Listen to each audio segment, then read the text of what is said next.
Assalamualaikum warahmatullahi wabarakatuh. Selamat datang di Burit Senja. Dan kali ini saya akan membawakan sebuah cerita dari salah satu aplikasi yang ada di Play Store. Kalian bisa cari dengan search di Play Store dengan kata kunci cerita horor. Dan tanpa basa-basi lagi, mari kita mulai ceritanya. Aku ini kalau pulang dari kampus selalu pulang larut malam. Bukan ada mata kuliah tambahan, melainkan nongkrong-nongkrong gak jelas untuk refreshing dengan teman-teman. Melihat jam tangan yang sudah menunjukkan pukul 11:30 malam, aku dan ketiga temanku, sebut saja namanya Ivan, Rizky, dan Sony, memutuskan untuk pulang. Dan biasanya aku dan Sony selalu bareng, karena jalur ke rumahku searah dengan jalur ke rumahnya. Kami berdua menggunakan sepeda motor masing-masing tentunya.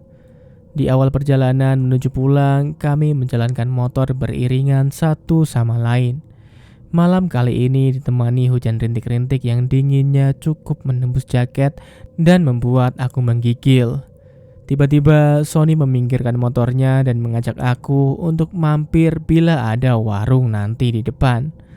Karena kami memang belum makan sejak tadi siang dan cuman minum atau ngopi-ngopi saja, kami pun kembali berjalan dan kali ini aku berada di belakang Sony.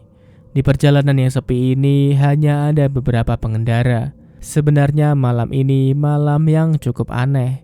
Biasanya pas aku pulang, walaupun itu jam 12:30, tidak sepi seperti saat ini. Walaupun hujan rintik-rintik, menurutku tetap banyak motor yang berlalu lalang. Tapi jalan saat ini begitu sepi. Namun aku tepiskan pikiran itu. Mungkin itu hanya perasaanku saja. Dan sialan, malam ini benar-benar begitu dingin. Rintik-rintik yang membasahi jaketku sedikit demi sedikit menembus ke tubuhku. Aku kurangi kecepatan motor karena dingin yang membuat konsentrasiku sedikit buyar saat mengendarai motor. Tiba-tiba saat konsentrasiku sedikit lengah, Sony berhenti di depanku. Sit!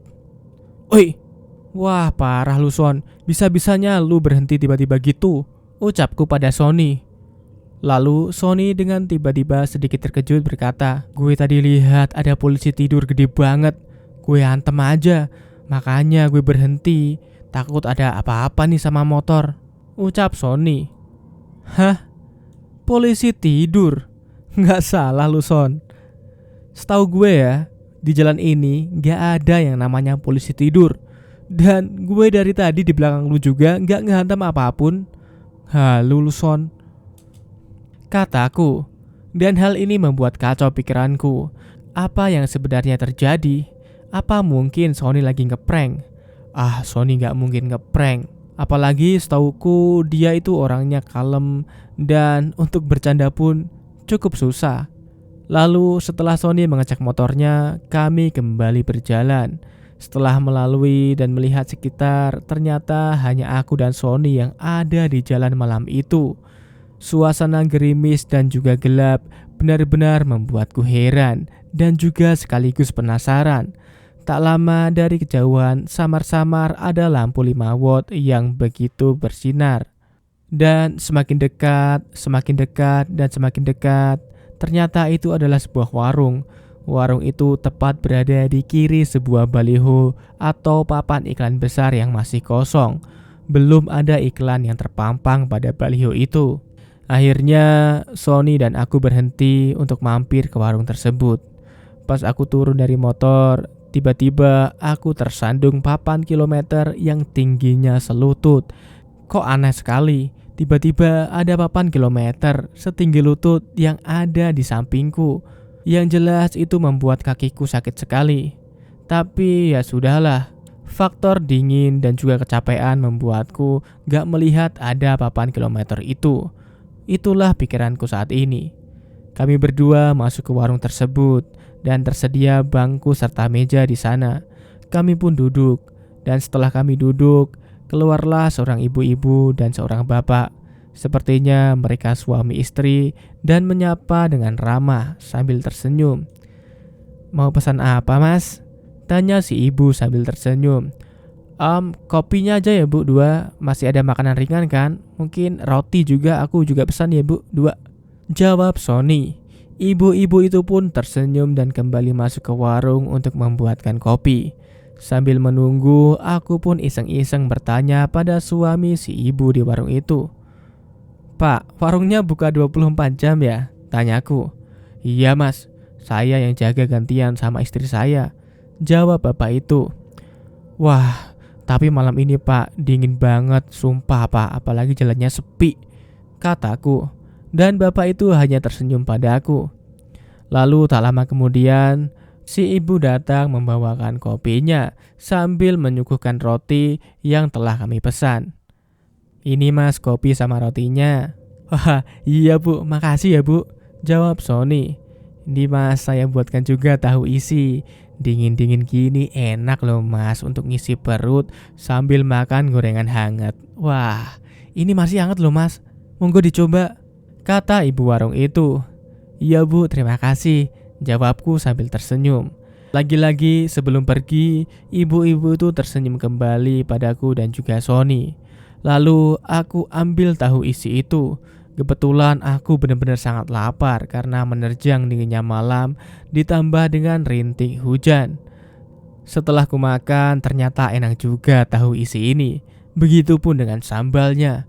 Bisa dibilang ini adalah maknyus. Benar-benar maknyus. Sampai-sampai aku dan Roni habiskan tahu isi itu tanpa sisa. Dan seperti biasa, sehabis makan, aku bakar sebatang rokok sambil menyeruput kopi hitam hangat.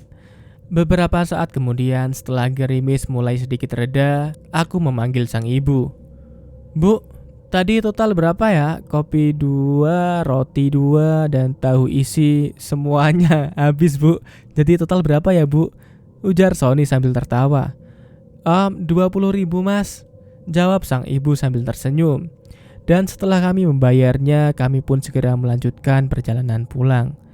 Anehnya saat aku pergi ke motor, aku tersandung lagi dengan papan kilometer yang terbuat dari semen itu. Kali ini aku benar-benar meleng. Dan karena penasaran dengan papan kilometer yang telah membuatku tersandung 2 kali, aku pun melihatnya. Di sana tertulis KM 12. Dan setelah rasa penasaranku hilang, akhirnya kami pun pergi pulang. Jalanan saat ini masih sepi. Hujan rintik-rintik juga tak mau berhenti. Di pertigaan jalan, Sony pun belok kiri. Kali ini rumahku dan rumah Sony sudah tidak sejalur lagi. Dan rumahnya juga masih agak jauh dikit. Anehnya di jalan yang menuju ke rumahku tidak sepi seperti tadi. Ada beberapa kendaraan yang berlalu lalang. Sesampainya di rumah, aku mulai membersihkan diri. Mataku pun belum mau menutup alias belum ngantuk sama sekali. Aku mulai mendengarkan lagu. Tiba-tiba di HP-ku ada berdering satu panggilan masuk. Ternyata itu dari Sony. "Lu tadi ngerasa aneh gak sih selama perjalanan pulang?" tanya Sony melalui telepon. "Iya juga sih. Kayaknya ada sesuatu yang aneh deh," jawabku. "Kirain gue doang. Motorku pas gue cek di rumah ternyata gak ada yang rusak. Padahal jelas-jelas lu tadi aku ngantem polisi tidur gede banget. Sumpah," ujar Sony. "Ya alhamdulillah dong Son kalau motor lu gak apa-apa. Tapi BTW sorry nih gue capek banget. Gue tutup dulu ya. Pas di kampus aja kita ngomongnya, oke?" "Oh oke. Ya sampai jumpa ya di kampus," ujar Sony. Dan perjalanan tadi membuatku sedikit agak stres, yang membuatku akhirnya memilih rebahan di kasur. Dan tak lama kemudian kesadaranku pun hilang. Aku sudah terlelap. Seperti biasa alarm HP jam 5 pagi berdering untuk membangunkanku sholat subuh. Mataku terasa berat untuk melek. Namun betapa kagetnya karena terlihat samar-samar bapak dan ibu di warung itu tadi tengah berdiri di sudut kamarku dengan muka pucat dan tanpa ekspresi. Sepertinya aku di antara sadar dan tak sadar. Apa yang sebenarnya terjadi? Apa aku sedang berhalusinasi? Sialan, apalagi ini? Aku pun tertidur kembali dan melewatkan sholat subuh karena aku takut ada apa-apa. Pagi pun menjelang. Kini jam menunjukkan pukul 7 pagi. Aku pun segera bergegas ke kampus. Rencananya berangkat melewati jalur semalam dan melihat apa benar ada warung di situ. Apalagi aku jelas-jelas ingat warung itu berada di samping papan iklan besar dan ada papan kilometer bertuliskan KM12 di sana. Akhirnya aku pun sampai di jalan yang kemarin aku lewati. Ternyata jalan ini tidak sesepi di malam hari. Dari kejauhan terlihat papan iklan besar. Setelah aku dekati, di sana juga terdapat papan kilometer bertuliskan KM12 yang membuatku tersandung 2 kali semalam. Ya, tidak salah lagi. Disinilah tempat di mana aku dan Sony semalam mampir ke sebuah warung. Dan betapa kagetnya aku waktu itu, karena tepat di sebelah kiri papan iklan besar yang masih kosong itu ternyata hanya sebuah kebun kosong yang ditumbuhi rumput ilalang dan semak belukar. Tak ada satupun warung di situ. Namun di dalam kebun terlihat dari kejauhan ada sebuah rumah kosong yang nampak tua. Rumah itu atapnya sudah runtuh sebagian. Entah aku berhalusinasi atau tidak. Di sana terlihat sosok perempuan melambaikan tangan dari dalam rumah tua itu. Dengan jelas aku lihat rambutnya panjang, bergaun putih. Wah, itu benar-benar membuatku gemetar.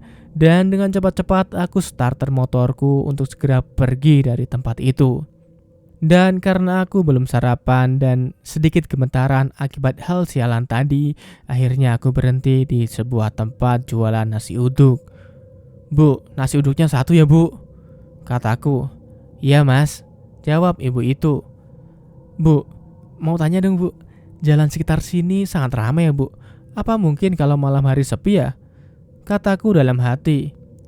"Ini, Mas, nasi uduknya," jawab ibu itu memberikan pesananku yang kujawab dengan kata terima kasih. Rasa penasaran membuatku bertanya lagi pada ibu itu. "Bu, kalau malam jalanan ini sepi sekali ya? Nggak ada kendaraan emangnya?" tanya aku kembali.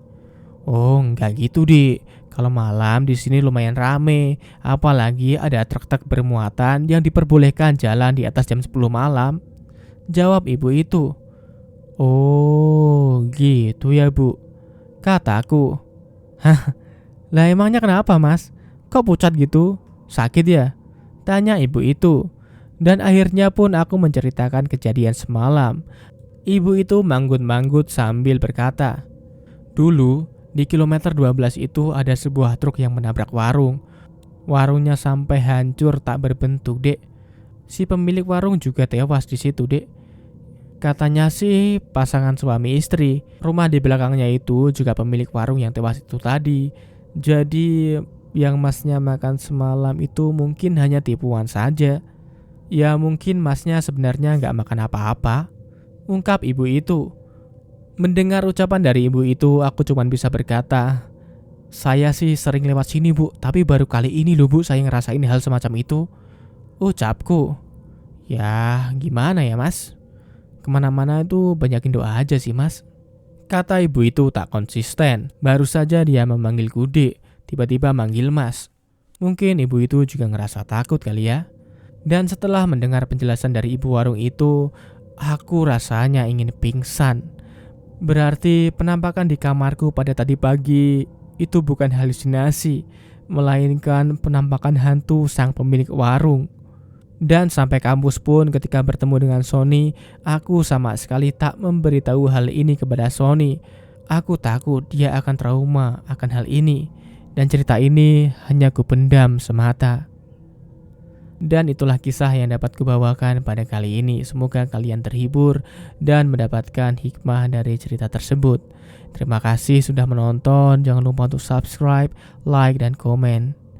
Jangan lupa share juga video ini pada teman-teman kalian agar kami mampu untuk terus memberikan cerita-cerita terbaik setiap harinya. Sampai jumpa pada video berikutnya dan bye-bye.